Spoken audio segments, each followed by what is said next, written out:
कभी कभी ना सबसे गहरी और हैरान करने वाली कहानियां हमारी नजरों के ठीक सामने छिपी होती हैं। पत्थर में तराशी हुई, हजारों सालों से जिंदा। आज हम एक ऐसी ही कहानी की परतों को खोलेंगे।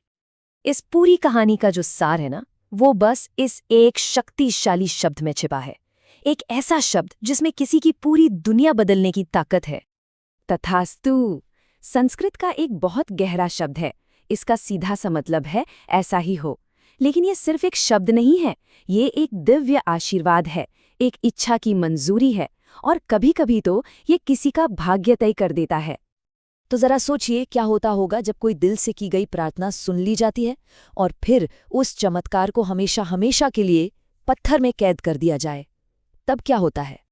इसी सवाल का जवाब हमें मिलता है कृष्ण की नगरी मथुरा की गलियों में। चलिए देखते हैं कि वहां ऐसा क्या हुआ था। अब देखिए, मथुरा का नाम सुनते ही हमारे जहन में बड़े बड़े मंदिर आते हैं, द्वारकाधीश मंदिर, जन्मभूमि, है ना।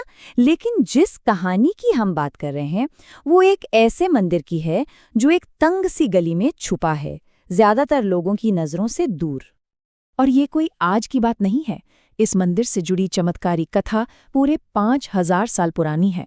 जी हाँ, 5000 साल, जो इसे समय से भी परे ले जाती है।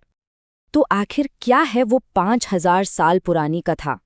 इसके लिए हमें थोड़ा समय में पीछे जाना होगा, बहुत पीछे, सीधे द्वापर युग में। ये कहानी है दो लोगों की। एक तरफ है भगवान कृष्ण और दूसरी तरफ कंस की एक बहुत ही विनम्र दासी कुब्जा। कुब्जा के शरीर में एक कुबड़ था, जिसकी वजह से वो हमेशा झुकी हुई रहती थी। तो हुआ यूं कि जब कृष्ण मथुरा पहुंचे तो उनकी मुलाकात कुब्जा से हुई, जो राजा कंस के लिए चंदन का लेप लेकर जा रही थी। कृष्ण को देखते ही वो अपनी सुध-बुध खो बैठी और भक्ति में ऐसी डूबी कि सारा चंदन उन्हीं को अर्पित कर दिया। उसकी इस निस्वार्थ भक्ति को देखकर कृष्ण बहुत खुश हुए। और फिर हुआ वो चमत्कार। उन्होंने बस अपना पैर कुब्जा के पैर पर रखा और बहुत प्यार से उसकी ठोड़ी को ऊपर उठाया, और बस उसी एक पल में उसका कुबड़ हमेशा हमेशा के लिए गायब हो गया और वो एक बेहद सुंदर स्त्री बन गई। और जानते हैं, उसी एक चमत्कारी घटना ने दुनिया के एकमात्र ऐसे मंदिर को जन्म दिया जो अपनी तरह का बिल्कुल अकेला है। अब ये बात बहुत दिलचस्प है कि आखिर ये मंदिर इतना अनोखा क्यों है।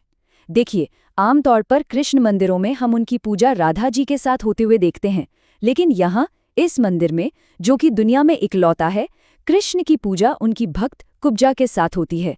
और सिर्फ यही नहीं, यहाँ कृष्ण अपने युवा रूप में नहीं, बल्कि एक परिपक्व, कह सकते हैं कि एक वृद्ध स्वरूप में है। और इसकी खासियतें यहीं पर खत्म नहीं होती।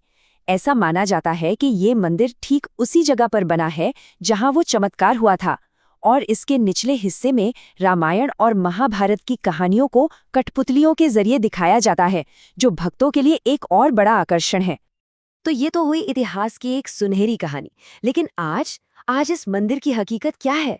और यहीं हमें एक बहुत गहरा विरोधाभास देखने को मिलता है। देखिए, इस मंदिर से लोगों की आस्था बहुत गहराई से जुड़ी हुई है। भक्तों का ये पक्का विश्वास है कि जैसे कृष्ण ने कुब्जा का शारीरिक कष्ट दूर किया था, ठीक वैसे ही यहाँ दर्शन करने से त्वचा की बीमारियां और दूसरी शारीरिक तकलीफें भी दूर हो जाती हैं।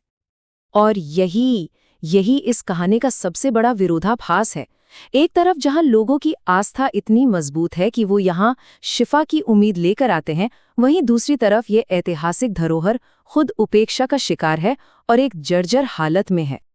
तो आखिर ये पूरी कहानी हमें बताती क्या है? चलिए इसके इतिहास और इसके शाश्वत संदेश को एक साथ जोड़कर देखते हैं। अंत में कुब्जा की कहानी सिर्फ एक चमत्कार की नहीं है।